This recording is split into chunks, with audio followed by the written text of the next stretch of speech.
Hello, everyone. We're going to welcome Jared Hope here from Logos and Status. We're going to have a nice little talk about Farewell to Westfalia, the book that Jared and Peter Ledllo recently released, which is just a fantastic exploration of this idea of post-state governance. So Jared and I are going to probably jump into it, but I'm going to give him an opportunity to introduce himself. And so thanks so much for taking the time to come on, Jared, as per usual. I really love the book, and I'm so stoked about this conversation because I think it's going to hit some very salient points. So sure, brother, go ahead and introduce yourself, and we'll kick it off. Oh, sure. I mean, well, thanks for having me. I wish I could be there physically. Unfortunately, due to governmental efficiency, which we'll be talking about, I imagine, sometime during this, I haven't been able to be there presently. I imagine a few people know me. I'm getting a bit of feedback, so I'm kind of like, there we go. Yeah, I've been in Bitcoin sort of like 2010, early 2011. And got involved in Ethereum pretty early, contributing there for a while. Did Status, which is a mobile, actually just a general client for Ethereum. Aims to be a super app, privacy-preserving peer-to-peer messenger. And in the process of building that out, we've ended up building out a whole bunch of other protocols, right? So for decentralized file storage, and now we're also looking at a privacy-preserving heterogeneous multi-chain network called Nomos. And this holy trinity of protocols basically creates the Logos privacy-preserving decentralized technology stack. So, yeah. Cool. And Jared, maybe you can just give a little bit of background on the book as well that we're going to discuss, and then we're going to get into the topics. And this book, I guess, plays into your sort of crypto-anarchist background as well, which I think is really important to think about as we get started. Yeah, well, I mean, so I guess most people are familiar with Balaji's conception of the network state, right? And so Farewell to Westphalia is like what basically another perspective is showing, another contribution on how to understand this sort of concept. Because for me, this kind of goes back to like even the 80s and certainly throughout the 90s. So the concept really is like kind of had like a few different threads for me. So when I was a teenager, I was like getting online through BBSs, right? So this is like sort of pre-internet, and you were like dialing up other people's computers, and you get this sort of like pure text-based environment, and got like forums and these sort of things. And then within these BBSs, you had like multiplayer games, right? These virtual worlds, kind of like text-based Second Life. And so people would be in them and like interacting and so on. But what's kind of interesting is like these sort of virtual worlds start to develop the sort of social dynamics, right? Because you get these people actually believing or role playing within certain environments, and ultimately there is conflict and drama, and then there's the sort of need to reconcile those conflicts. And so institutions, like these prototypical institutions, started getting formed. So a great example that happened was in what's called a mud that was called Lambda Mu. Oh, sorry, a Mu that was called Lambda Mu, where there was a sexual harassment case within the virtual world. And so at the time, there was a sysop or a sysadmin who was the benevolent dictator, so to speak. And a certain individual managed to get a hold of a voodoo doll within the virtual world, and this voodoo doll allowed you to create actions on the behalf of other players, right? Getting them to do unsavory acts. Let's put it this way, right? And then that led to complaints. This basically led to the establishment of a court system, a democratic system, and the governance kind of flourished from there, and then ultimately kind of actually trailed off. But this also happened in another program that I used to be involved in called Active Worlds. And this is like a 3D chat program, like Second Life. And the same thing happened there. But this time you had like private property rights as well involved. So like villages were formed, and like there'd be inter-village conflicts, and like the need for arbitration, reconciliation, and so on. You also had quasi sort of monetary system. And then that kind of led me to, I think, just to finish the virtual worlds thread, there was a paper that I read. Let me see if I can find it. I can't remember the. I can't remember the paper's name. Sorry, but like it was basically comparing the economies of Ultima Online and World of Warcraft to nation states, right? And finding out that their economies were actually equal to some smaller nations. And so like this led to this idea that, oh, you could actually have this virtual economy, this virtual society or virtual, quote unquote network state or cyber state that could actually have like real world effects in the future, right? Both in terms of its economy that it creates and the institutions that it creates. But the, kind of going back a little bit, like you also had two other sort of threads, right? So BBSs, like I grew up in Australia, so I got exposed to the International Subversives, which is Julian Assange's sort of hacker group e-Zine thing, talked about freaking, right? As a young boy, using up the phone line, you rack up your phone bill. And so you need to find ways to make that cheaper. And so you learn how to manipulate telephone systems so you can get cheaper calls and get cheaper access to the net. And so naturally, like that kind of evolves into the sort of cypherpunk realm, like hacking sort of ideas and that kind of community. So I got exposed to a lot of those ideas, and also piracy used to be quite big, right? And certainly on BBSs, and that evolved throughout the 90s into peer-to-peer applications. What was really interesting about like peer-to-peer piracy applications is that it was notoriously difficult for nation states, I guess, but probably certain branches of their governments being very ineffective at being able to stop these peer-to-peer protocols, right? And that was like incredibly compelling to me. It's like, okay, well, there's actually a way that you could effectively carve out a territory in like cyberspace, and it can have its own autonomy and its own set of rules, its own set of protocols. And you could strengthen those through cryptography. So these sort of like three threads kind of like came together and was recognized by many of the sort of cypherpunks in the sort of 90s. And this led to this notion called cyberstates. You had like Timothy May, you had John Barlow, a lot of these guys talking about like these islands in the net, libertaria in cyberspace. The Tor project was called Freehaven before that, right? Like there was this sort of idea, this latent cypherpunk dream that had yet to be realized. And, with blockchains and the new lawfare attacks against them that we've seen, there is like now a pressing call to strengthen their resiliency, make them more anti-fragile, which will ultimately lead to them becoming more sovereign. And you can basically start viewing those as the basis of infrastructure for a network state or a cyber state. Yeah, nice. Really, really interesting background, Jared. I think what we're going to do now is really jump into the book. One of my personal favorite parts is at the beginning when you and Peter make the case that the nation state is a 380-year-old technology, and it's a technology that is effectively starting to unravel. So I'm really keen to dive into this, the reasoning behind why it's unraveling. But first, and I think this is really important, why don't you steelman the case for us for the idea of the nation state surviving into the future? What does the nation state have to do to survive in perpetuity? It's a good question.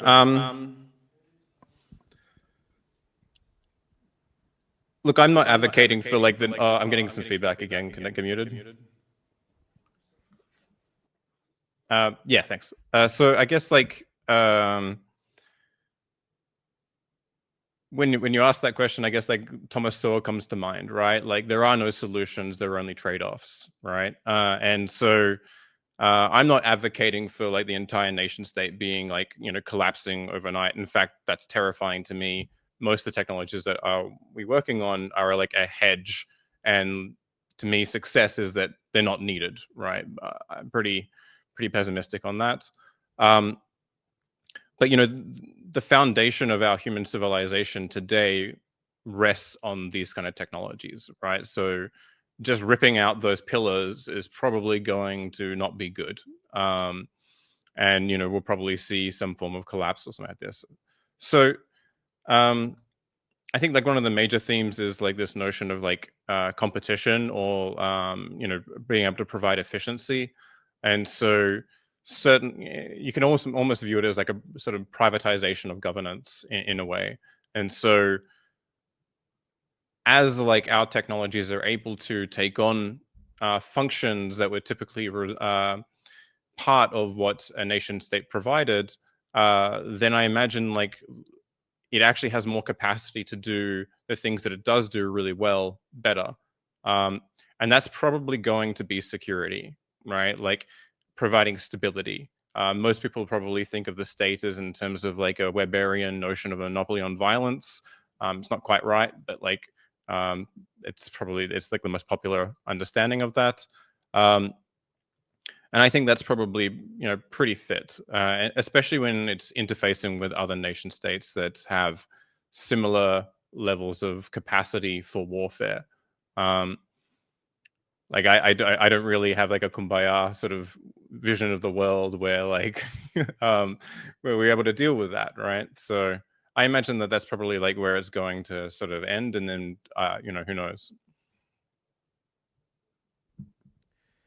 Yeah. So also, I think in the first part of the book, thinking about how governance is actually unraveling, in the process of that happening, there seems to be some organizations and some different kind of worldwide agencies that are taking over sort of the governance functionality that traditional nation states have offered.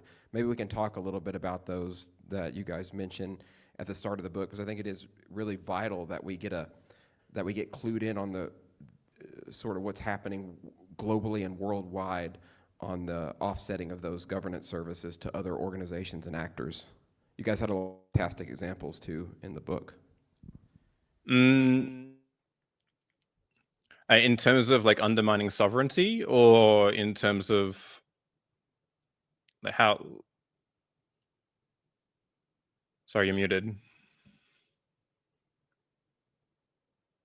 Taking over certain governance functions, and then also some transnational corporations and entities taking over governance functions as well, which is a huge demonstration that it seems that the paradigm is largely shifting somewhat. And of course, this gets into your ideas around like this notion of unlocking these governance opportunities for blockchain actors. Yeah, absolutely. Okay, now I'm clear. So yeah, I guess when people think of like, I guess like when people think of like the notion of sovereignty, it's like one of these like nothing words. Like it's not really clear what it means, even though it sounds like it has a definition. Like the term state, for example, I have like 30 different definitions collected for that. There is a great international jurist that was part of the United Nations, and his name was George Sells, I think I believe, and he basically was defining the document on like the duties of states according to the UN in international law. And he is on quote in the one of the 1950s yearbooks saying that he's convinced that no one will be able to tell him what a state is before he dies, right? And he's been practicing law for 50 years and still doesn't know what it is. So sovereignty is kind of like that as well. I think that most people have, when they think of sovereignty, they probably think of Westphalian sovereignty, right? Which came after the 30 Years' War, and basically is the idea that governments have the capacity to be able to have complete control and authority over their internal structure, internal territory, governance over their internal territory, but not outside of it, right? And the idea of this, that it would lead to peace and it would allow lead to some stability. And I think it probably had that intention, and it kind of works. But if we fast forward to today, that's certainly not the case, because you do have a lot of nation states. They undermine their national sovereignty towards the United Nations. To achieve what are considered to be global issues, let's say, right? You have, hacker groups or other nation states trying to undermine the cabinets of other governments, right? You have you mentioned the transnational policy network, so like the World Economic Forum. Like, there is a quote where they're basically boasting that they have their own members in the cabinets of many of the developed OECD countries. So Hedley Bull kind of noticed this, and he has this book called The Anarchical Society. And in that book he offers some different world models, right? But like, he basically conceptualizes this as a form of like neo-medievalism, and that's like the phase of history that we're transitioning into. And this is like this idea that we're not going to be like having horse and carts and carrying swords around and that sort of thing. That's not what he's talking about. Like, he's talking about like the overlapping of authority, right? In a similar way that was in medieval periods, where like you had like kingdoms, you had like the church, you had a lot of different trade networks and so on, that all had like large degrees of influences over pretty much everything. So it was not really clear what the ultimate authority was. And we're now moving more and more into that sort of phase, and I believe that's true. And with that, has some, it'll probably be a bit more chaotic. It'll probably be a bit more turbulent. There'll probably be a bit more conflict. In fact, you can see this. You can look at some humanitarian data on conflicts. I think it's called the ACLED. The amount of conflicts that are happening per year are actually increasing, right? In terms of their reporting. And like, this is an indication that this kind of transitions is happening.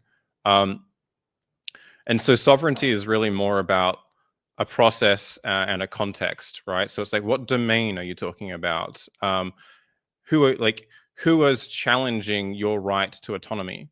And so like, you could be sovereign, but that's only because you're not being challenged. Your de facto sovereignty is a lot stronger if you are being challenged and still able to resist it.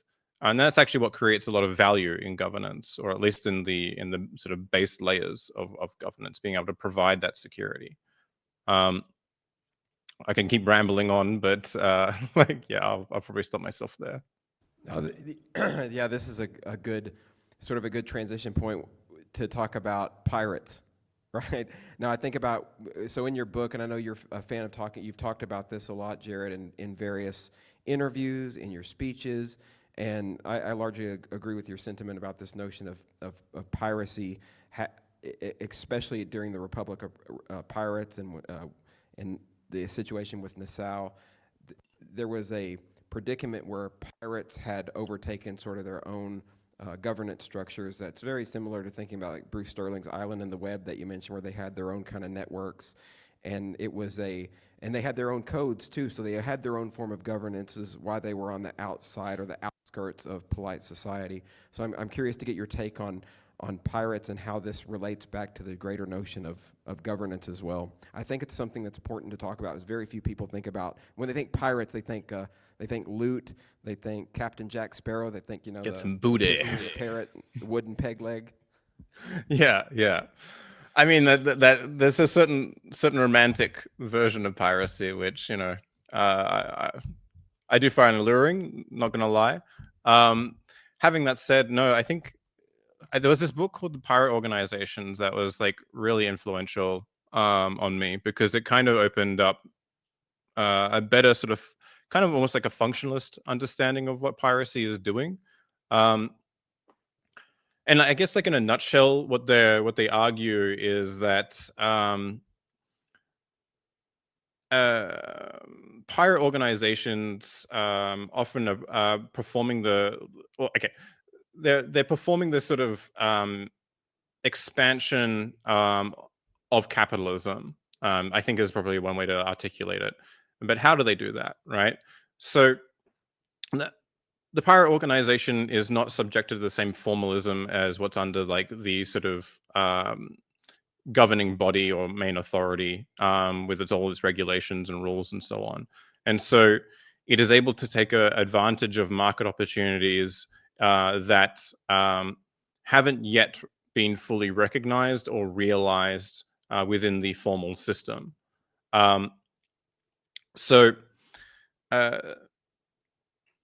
But as like that kind of continues and like their sort of autonomy is challenged, let's say, it actually expands the sphere of the dominant authority or governing body. And through the series of challenges, the new business practice gets formalized, right? And so, sort of pirating enclaves can become like ports. The state will create its own version of pirates. So like in terms of like the romantic sea notion, you have like corsairs, which are basically privateers or contractors operating on the behalf of states to do effectively the same function as what the pirates are doing, as well as eliminating the competition. And then eventually that becomes shipping lanes, and that becomes like a standard means of trade and so on. And this happens, like they argue, this happens in almost every domain that's kind of comes along, right? Whether it's like radio, whether it's the internet, and like you can quite clearly see this kind of happening with the internet as well, right? Like you have these peer-to-peer file sharing applications back in the day, and like BitTorrent is still going. It accounts for 4% of the global internet traffic. But back in the day, you also had like things like Direct Connect Plus, eDonkey, SoulSeek, LimeWire. I'm sure Kazaa. I'm sure you've probably used one if you're old enough. And then as those things got evolved, you started to see outcomes, things like Spotify, right? Outcomes, things like Netflix. These other sort of like versions of offering media in convenient ways. And this ultimately starts eating away at those original projects.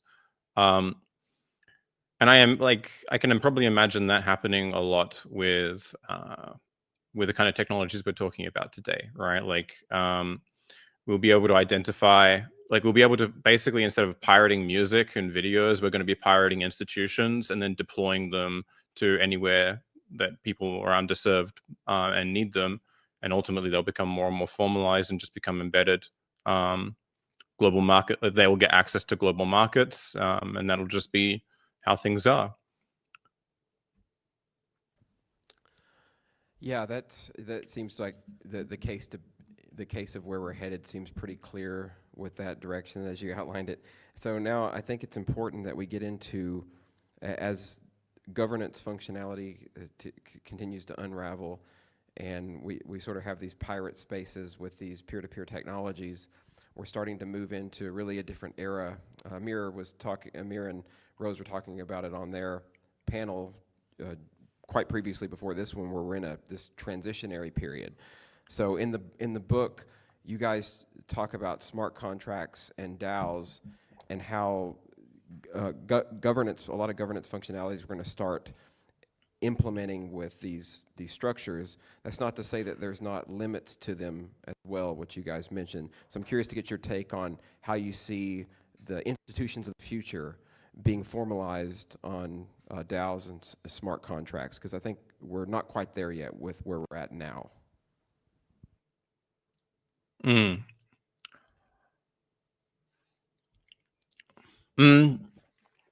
So I think like the innovation like is So when it comes to governance, right, like I actually think the innovation's happening at a lower level than, I mean, I can talk about DAOs and smart contracts in a second, but like I think it's really important to recognize that public blockchains and the way that they reach a consensus is very reminiscent of parliamentary sovereignty, right? And so this is kind of what most nation states kind of use as a basis of legitimacy, right? So this was recognized by like Leslie Lamport in his paper called The Part-Time Parliament, where he was showing the Paxos protocol. And in that, he offered a fictitious sort of story about the island of Paxos, where you had a bunch of sort of merchant traders who owned ships that were coming to the island, and running marketplaces and basically having a little society. But they also recognize the need for passing legislation, ensuring like formal rules and so on. Now the issue there is that they're all running their own businesses as well. They want to make a bunch of money. They want to leave as well. So like you can't have everyone operating in the parliament at the same time. And so they developed this protocol, the Paxos protocol, in order to have this sort of like high churn environment where they're able to come and go and leave while the order of the society maintains its integrity, right? And this is effectively what a blockchain is doing, a public blockchain is doing. So that's also really fascinating. I can get into like Bertrand de Jouvenel and On Power and so on. But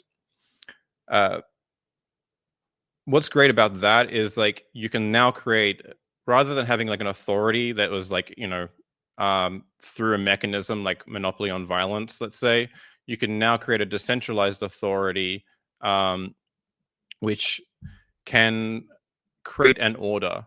And this is separate from law as well, right? So you can actually really tease out law from the order.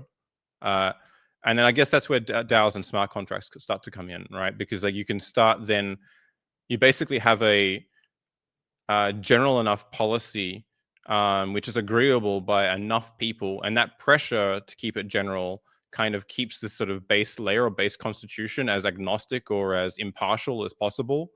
And this allows the like self-determining communities on top of that, which can even be like a party and a counterparty, coming to agreements as granular as they want, right? Like, so rather than a government creating like this one-size-fits-all policy and applying it to everyone, you can now have agreements down to like 2 people, and running that with the same level of security as the order itself. So then like this allows for this space of like rich competition in institutions, and I think that that's like an evolution of that. Like it becomes a very Darwinian, and if like policies aren't useful, then people will just stop using them, and like new ones will be able to be created instantaneously.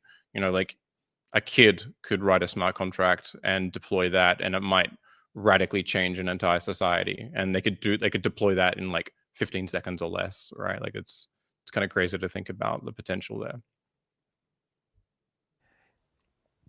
I think there's something that has been on the minds of a lot of people at the event, at the pop-up, and the conference, and that is something that you guys touch on in the book as well, and it's something that interests me personally.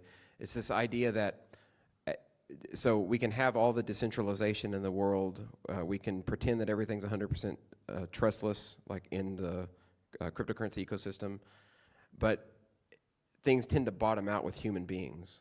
Right, so there's like a human layer to this that can cause some issues in terms of the decentralization. So I'm really curious to get your thoughts on like how do we overcome this, how do we tackle this, and how do we start to think about it even with our technologies. I feel like there's some incentives that are built in there that we need to maybe tease out a bit. Right. I mean,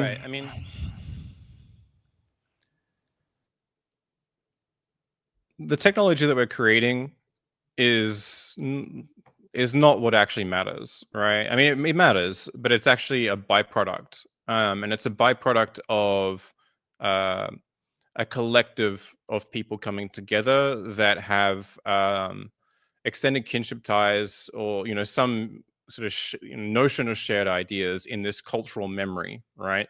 So if you imagine we all have this sort of blank workspace that we like our collective imagination, and we're throwing symbols into that. That's what we're doing while we're talking right now. And then those symbols get transmitted into your head, and you start to play with them. And I think that's really important, because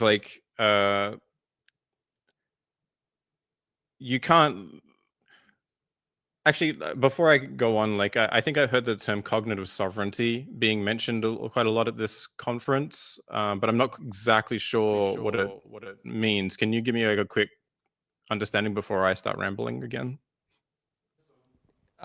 Yeah, Burns is here. He can come up and chat. He can probably define it a little bit better than I can. Add some, because I don't have as much experience. I'm just learning about it myself as well, Jared. So yeah. Okay. Sorry to derail things. So first of all, thank you for saying the last sentence.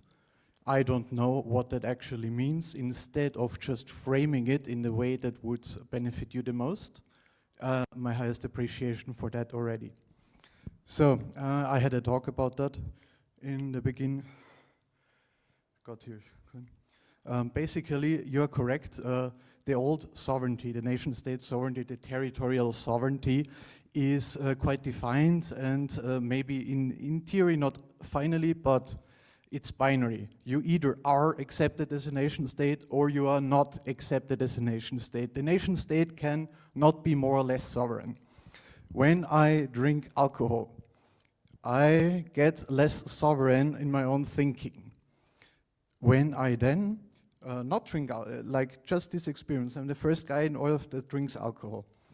So maybe I can abstract the state of sobriety that equals a higher sovereignty state, with also comparing it to being dehydrated or really, really tired. This somehow pulls in the same direction, towards the same North Star.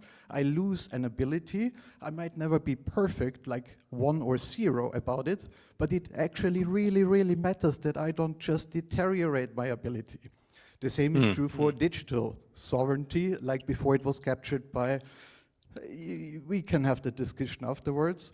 Basically, it means that the individual should hold the keys to the wallet, and not that the nation state or the world government does that for us in order to protect us from other bad actors, no? Like the individual level of sovereignty. And the question is now, what does it mean functionally? Functional analysis-wise, it means the ability being in place to take ultimate responsibility for something in some context. And then we can talk about that. And no, it's not we will not be perfectly digitally sovereign. We will always be dependent on power grids or what do I know? And we will never be truly cognitive sovereign. We will never reach the eye of God that knows everything all the time. Is this a very good reason to not care about these abilities? Because, yeah, institutions can do it for us. It's not like we can do it ourselves with AI and with technology and with upgrading our ability to execute the citizen function that actually justified the sovereignty of the state, because the citizens, so to say, outsourced their legitimacy towards that. Before we had a state like a pack of wolves, yeah, this is like the sovereign individual, more or less, is opt-in. You see lone wolves, they got kicked out. Yeah.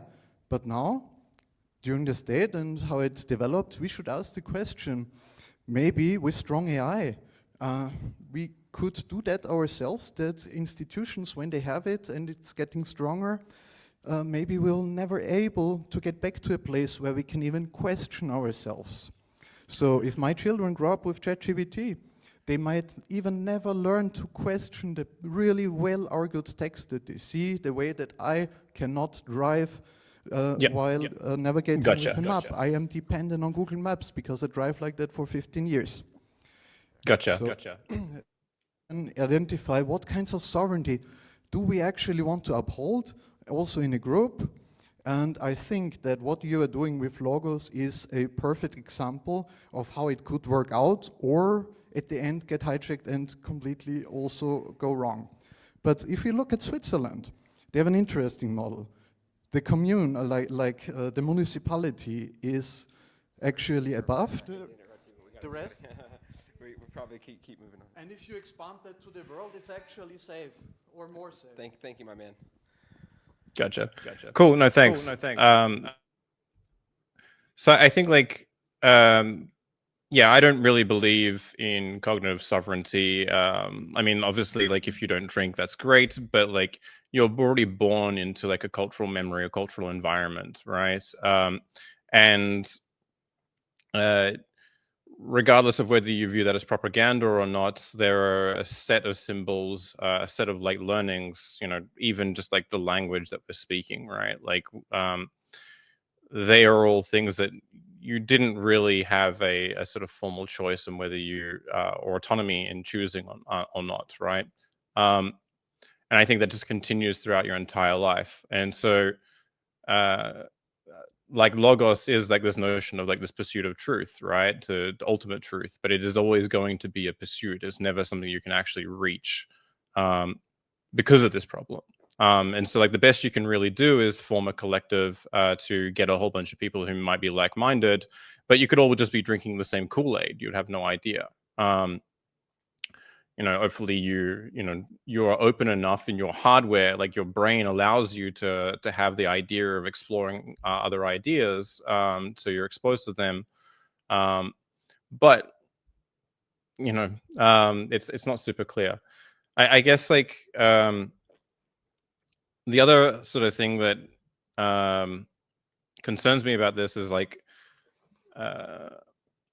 this notion of like Italian elite theorists, right? And Bertrand de Jouvenel. So the Italian elite theorists basically believe that there always has to be an organized minority, right? Like it is almost impossible. Like if you want to get the masses to do anything, like even in a mass democracy, you need to start organizing into say like parties or someone to be able to corral the vote. You can't just imagine this diffuse group of people spontaneously all deciding to vote one way or the other, right? Like, you might be able to create a system for that, but ultimately you need to get people to come and fill in the ballot or whatever. And so someone ends up having to control that or organize it, and probably introducing their biases along the way. Now, like when this comes to say like, blockchain technologies, I would say that, even though it's certainly iteratively better than a parliamentary democracy, because you can inspect the code, you can learn game theory or crypto economics. You can inspect everything, audit things, you can add pull requests, you can participate in DAOs. There's a lot of things you can do that you wouldn't really be able to do in like a current governance system. But the fact that like there is time, there's sort of skills that have to be developed and acquired to be able to do some of those things does like naturally lock people out, right? And so you naturally kind of get this priest class, right? And I think that Bertrand de Jouvenel, and particularly his book on power, has a really good conceptualization of power. He kind of does away with monarchies, he does away with democracies, oligarchies, and all of these things. Has a general model where you basically have like the center of power, you have the intermediaries, so like this would be your branches of government, or it would be like civil services like churches and stuff like this, and you have the periphery, which would be largely the people. And he views power as almost like this process, or like almost like a spirit or entity unto itself. And so basically in this model, he conceptualizes that the sort of intermediary is always trying to be the center of power. And the center of power is always trying to be the center of power itself. And so they both end up making these appeals to the periphery for legitimacy, right? Like this notion of like consent of the governed and so on. Which is kind of how and he basically tries to explain this as in the transition of like divine right of kings to parliamentary democracy, right? So you basically had the parliamentarians claiming that they offered to be representing the people, when really they're just representing themselves and getting together in a larger group, and then, you know, beheading kings and so on. I'm compressing a lot of history down into a very crude generalization, and certainly a complex topic. But you can almost view blockchains doing like power using blockchains to do a very similar thing, where it's like, okay, our mass democracies are now being criticized or questioned. There's an understanding, or hopefully there's an understanding, that like mass media drastically influences a lot of people, and you know, they make their choices based on headlines, let's say, without really understanding or having the capability to understand, because we're living in this brave new world where we just have an overflow of information. Algorithms are recommending us the things that we're already, you know, biased towards. So like understanding truth is really, really difficult.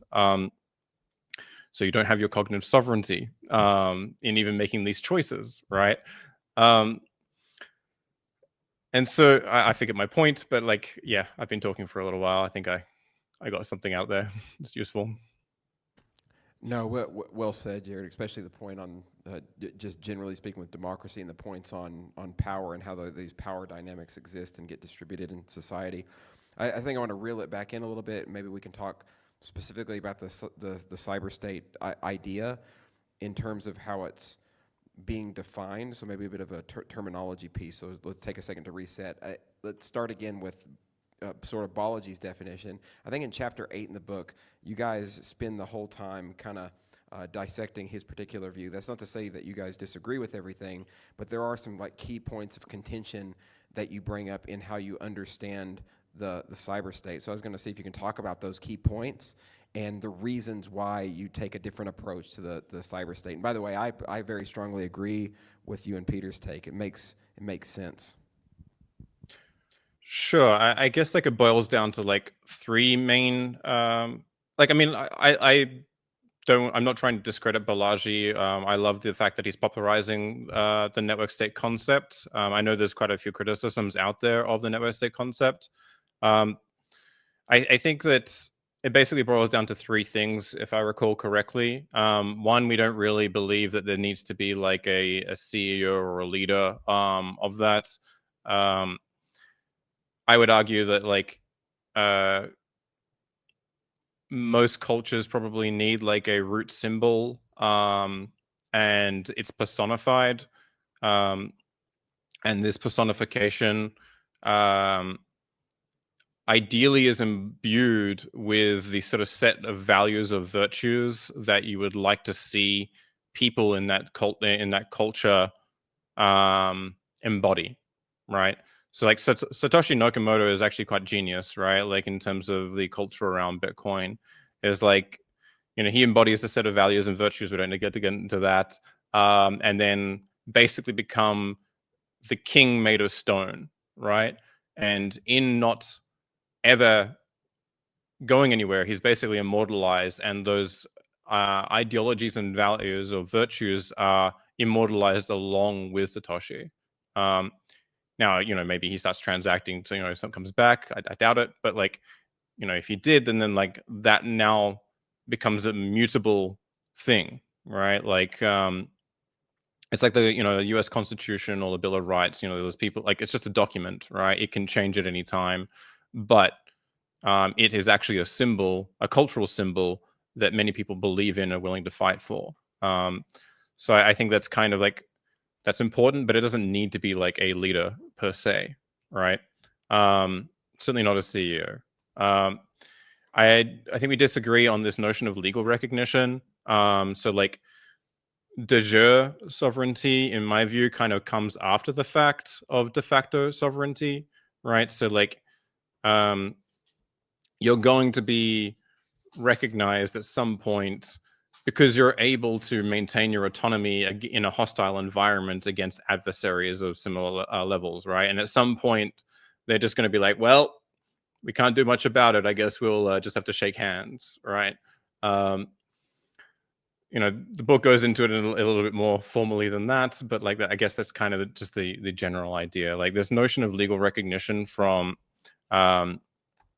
the nation states is and like the UN in particular, like is not really that necessary, right? There are certainly nation states that aren't legally recognized, yet you know they are some of the largest chip manufacturers. You know, so if you care about AI, like they're doing a lot of it, right? It's been the excuse for legitimizing. Never mind. So. Yeah, it's not quite. I think it's useful. And I guess another thing, right, is like if you look at state versus non-state actors on the world stage, you're actually starting to see a lot more non-state actors deploying more capital and having more influence on the world stage than even states, right? So like NGOs, various international organizations are deploying much more larger amounts of capital and being able to influence even states themselves. So this idea of states as being the prime entity is just not really true anymore. So yeah, I mean, if you can maintain your integrity and autonomy regardless of that, I think that's probably more important. And then I guess the other side is like this sort of legacy for need for territory, right? Like real property. I think that a cyber state or a network state can have an entity or, you know, like an on-chain entity or whatever that owns the real property. And that's fine, but I don't think it's a prerequisite at all. I think what actually matters is coming back to this notion of sovereignty and like what domain that's actually in. I view the primary thing that like these sort of cyber states should be really focusing on is achieving sovereignty or like a high degree of autonomy within cyberspace, right? And this isn't like going back to this idea of carving out territory in cyberspace. And this isn't like woo-woo or any of this. Like the United States military had recognized cyberspace as like a fifth domain of conflict next to land, sea, air, and space. Economy can be another form of domain of conflict. You know, the international law can be another one, of course. And anyway, the US military basically breaks that down into like a few different things, right? Like I forget exactly what it is. It's the physical network layer, it's the sort of cyber persona layer, and it's like the logical network layer, right? So, you know, the cables, the programs that you're running, and then the netizens that are participating. And so for me, like in terms of the technologies we're creating, it's a matter of like strengthening or all of those properties, right? So creating like we create libp2p mix, which is going to be is a mix net for libp2p that allows you to get like network level anonymity, right? This is important for protecting not only the users of the network but also the participants in like the nodes in the network itself, right? They need to be impartial to the content that's flowing over them. The logical layer, you know, so private smart contracts, you know, Darkfire is doing some really great things on that front. We're doing some similar things like, you know, Monero. All of those things are kind of examples of this sort of logical layer. And then, you know, ideally, in a similar way, you're actually solving for the netizen, but that's getting more into the OPSEC stuff. And, you know, like, I think the Darkfire, wonderful Darkfire people were talking about using Codeberg and accessing or contributing code through Tor, right? That's a great example of protecting a netizen. And these things work, right? Like the Tor project is a great example of governments trying to shut it down over and over again, and actually being resilient and increasing in its user base considerably every single time this happened, whether it was from the Arab Springs all the way to, you know, like Russia, Turkey, and so on. All it does is China, of course. You know, every single time this happened, it actually just increased the user base of the network. It's quite funny to see. I mean, and then we're going to maybe get into some questions. We have roughly 10 minutes left. But yeah, thinking about these cyber states and network states just existing in the cloud, I mean, this also stems from the progenitors of our whole ecosystem, right? Timothy May wrote Libertarian Cyberspace, where he was very specific in his stance that this could just be manifested and maintained in cyberspace, leveraging things like strong encryption guarantees, different kind of remixers, P2P technology, et cetera, and there was no need to try to play into the, as you guys call it, the old boys club of the system as it stands, which is, yeah, perfect argument. So yeah, maybe it's a good time to take some questions in the audience. If anybody has questions for you, we can move into that phase. Thanks again, Jared, for breaking that down. The book is fantastic. I have copies actually here with me too. We have the QR code so that you guys can sign up to get more information on the book. I do have a few copies with me, and maybe somebody will be lucky enough to get it if you chat with me. So we'll see how it goes. All right, questions? Yeah, we're going to have some.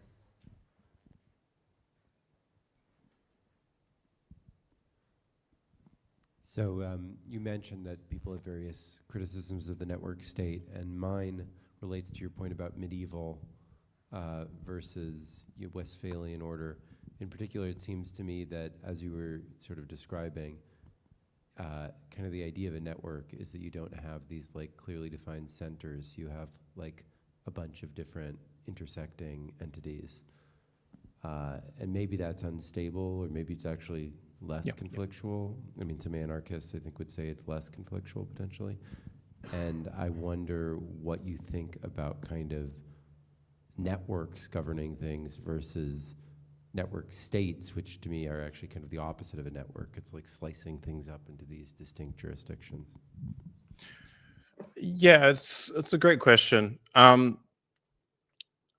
I think that there are multiple centers, right? Or this sort of polycentricity, and like we get that today. Like we have different ethnicities or different religions. We have different ideologies, and they kind of all overlap in one way or another. They also segregate, even in multicultural societies. Like there's Chinatown or Little Italy or whatever, right? So I'm kind of somewhere in between that. Like I think when people think of the term state, like they are thinking of like almost like a traditional government that's kind of operating over a network. I'm not sure that's that's a pretty. I can understand why that's a conceptualization that you would have. I'm not sure, and it's because of the use of this term state that kind of imbues it with that. I definitely think that for me, like it's more general, right? It's like, okay, you have an organized minority that is operating on a policy that is as general as possible to create an order. And then on top of that order, such as a public blockchain, you can then have communities operating in whatever governing structures that they decide to create, such as a DAO. And then they can also switch to different orders. Maybe you want to run it on Solana or something. I don't know. But there's also the fork rule, right? So if you don't agree with what's happening, like your entire community can literally just fork right off if they wanted to, right? And I think that's something you can't do today, right? Like, I guess I'm not so worried about centralization per se. I'm worried about the cost of exit, right? So like there are points where centralization might make more sense because it's more efficient, but it's also more brittle and it's also more susceptible to corruption and capture, right? And so this comes back to this notion of like Albert Hirschman has, which is called exit, voice, and loyalty. And it's basically this sort of consumer choice ultimatum that you have. You can either leave, you can be loyal to the system, or you can offer customer complaints, let's say, right? This also applies to your relationship with the state. It's just that the trade-offs or costs that are associated with exit, voice, and loyalty radically change, and exit is incredibly high. And so with a nation state, right? Like you have to basically uproot your entire life. You know, this is your family. This is maybe even your job. Then you have to emigrate, and you need to find somewhere else to immigrate into, right? Like, never mind that you were born into it basically non-consensually because you were too young, you know, you're to even like understand what shapes are, right? So like, you know, you get stamped with a birth certificate, and you get like now you're property of the state effectively. So being able to make a system that is like has incredibly cheap exit costs, right? Like, and more importantly, express consent, right? Going back to this notion of consent of the governed, like every time you're signing a transaction and you're pushing that transaction to the network, you're giving your express consent to something happening, right? You don't get that with a nation state, right? In fact, like you have almost no recourse with a nation state. Like if they want to do anything to you, they have almost complete immunity. It's absolutely insane. So maybe it's not the ideal, but I think it's substantially iteratively better in a direction that would take us to a more diffuse network sometime in the future. But I don't really believe that either, because I don't understand how you would how you'd be able to create anything beyond like running around in the forest with your spear hunting an animal for yourself, right? Without some kind of human coordination. Talked about exit costs, and my question would be, how does exit costs work when you have a platform that is the whole world platform at every given moment without alternatives? Yeah, you don't. Like, I mean, that's definitely a problem. Are you talking about the global ecology, or are you talking about like a one world government, or? About the importance that the smaller circles where the whole is generated or encompassed of are the more sovereigns than whatever limits them on a global basis. And this is also why it might also be good to consider the individual as tiniest units, and where the individual opts in is the most important unit, and the last important unit is what is decided over the whole world, and there needs to be at least 2 or better 5 competing forces for that. Yep, I mean, I'm totally on board with you. I think that like our technology doesn't real like it actually does improve it in some ways. Like, I mean, if you can provide levels of privacy, but it also assumes that you have like some kind of functioning communications network for it to really operate, and that also assumes that you have energy, and you assume that none of that is like compromised, right? So the things that we're describing are like almost like an abstraction, or like a quote unquote layer 2 on kind of what we already have, until we can actually get an economy going where we can replace some of that sort of stuff. I would kind of push back a little bit on the notion that the individual is this sort of like primary social unit. I would imagine, for me, it's a community, and that's like at least 2 people, probably 3 people, because you do not. I'm sorry, but you do not live in isolation. Like, the fact that you're speaking to me in English proves it to me, right? Like, you've had some kind of influence from other people. They've helped you out. You don't. I mean, I used to be like a full-fledged libertarian, right? And I just don't really believe in that per se. So, you know, agree to disagree on that point.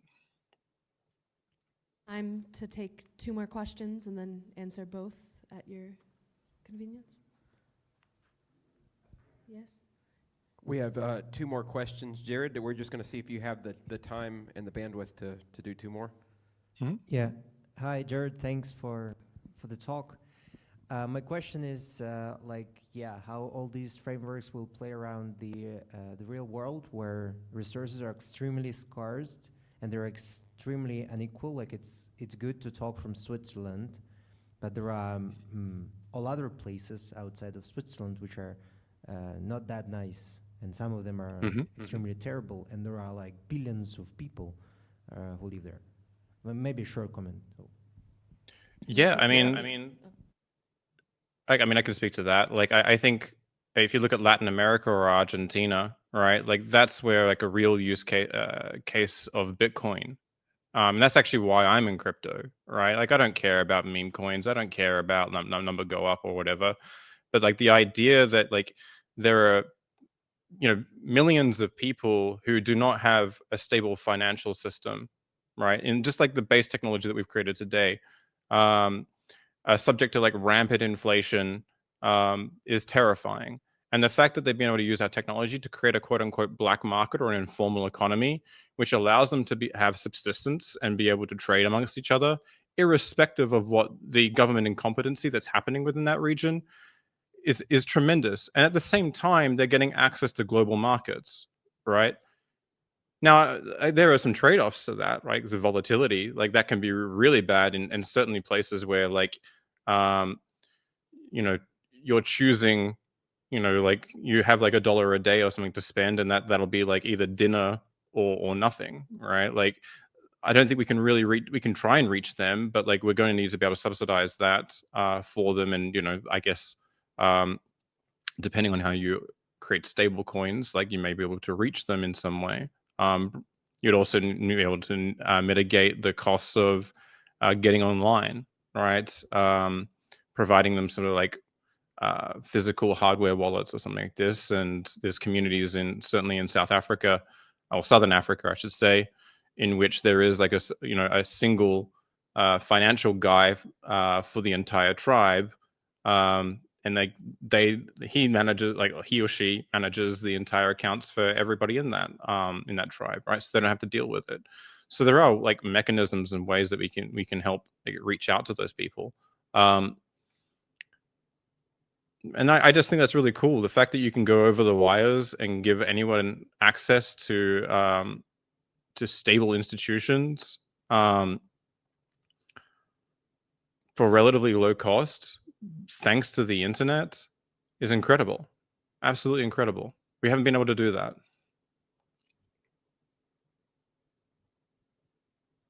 Hi, Jared. This is Ronald. I think we all are thinking about the same problem of how do we coordinate as humans and have optimal results eventually.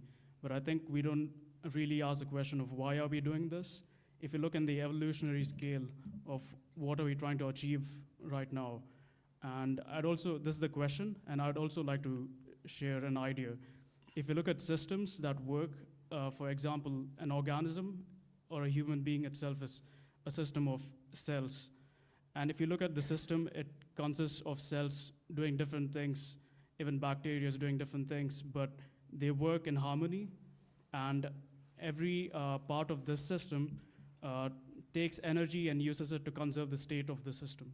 So can we use this analogy on what we're trying to achieve with all these solutions that we're coming up with? How do we make it similar to a system that works? Yeah, I mean, there's kind of two parts to that question. So, like, I mean, just a comment on like the sort of human superorganism, right? Like, that's also kind of why I don't really make like strong judgments on any like one society one way or the other, because like they probably have some function in the grand scheme of human civilization, right? So I guess that's probably like the sort of cell, sort of multicellular life analogy and complex system side of things. But for me personally, I can tell you exactly why I'm doing this, right? And like why I think this matters. Like, let me pull up some numbers here, right? So the Elderman Trust Barometer, right, says that, well, they're an index, and they've basically shown that 51% of people trust their government, but it's been declining, right? 39% of OECD countries basically were high trust, but like 44% of the people in OECD countries, right? This is developed countries, have 44% people who express low or no trust in their governments, right? Now, imagine if that was a restaurant, right? That you wouldn't eat there. You'd probably get food poisoning. It would be like, imagine the Yelp reviews of that. It's ridiculous. But it gets worse, right? Only 21% of Americans in 2022 said they trust their federal government to do the right thing most of the time, right? That used to be 75% in 1950, right? It's a massive decline. You basically, Transparency International has this corruption perception index where 2/3 of countries score below 50 out of 100, right? The United States sits at 65, like Australia, UK, and so on is only around 70, right? It's not great. It's not terrible, but it's not great. Then you have like the World Justice Project. They have this rule of law index. They also show this global erosion of the rule of law. It's been climbing since the mid 2020s. I think that's really important because the World Bank did this report back in 2006, if I recall correctly. It's called "Where is the Wealth of Nations?" And they basically like said that between human capital and the rule of law, that accounts for more wealth creation than anything else that humans do, even more than natural resource extraction, which is absolutely mind-blowing when you consider that the global wealth is like 380 trillion, right? But then the IMF did this other thing on public investment efficiency. This is an analysis report, right? And they found that 30% of value of public investment is lost to inefficiency, right? So public sort of spending by governments is roughly 3% of global GDP. So that's roughly 3 trillion or so. 30% of that's going to be like 1 trillion. So we're basically burning 1 trillion just because like people are waiting at the DMV or like, getting these ridiculous letters in the mail that cost more than the information they're requiring. Like there's tons of like this low-hanging fruit. So like my form of radicalism is just making things more efficient, right? Like, and like you're saving like literally $1 trillion annually in doing that. Never mind the improvements to government itself that you can do. Never mind, inverting like kleptocratic, corrupt regimes who are extracting, tons of money. The ones who are actually designing KYC and AML laws, right? They're the foxes in the hen house that are actually doing these things. There's plenty of money on the table to do, and it's going to make life a lot better. I actually, you know what? The other thing, what was this other thing? Like bureaucratic delays is also really insane. It's like, let me see if I can find it. So like enforcing a contract in courts takes roughly 590 days in an OECD country, right? If you're in Italy or Greece, that's like 3 or 4 years. It's like double the average, right? It's ridiculous, absolutely ridiculous. So the idea of having autocentric law or polycentric law and being able to speed that up is huge, like in terms of the bureaucratic efficiency. And then, maybe that's boring to you, but I think that that's already going to be a huge improvement if none of the other institutions change, right? We just make it a little bit faster. Yeah.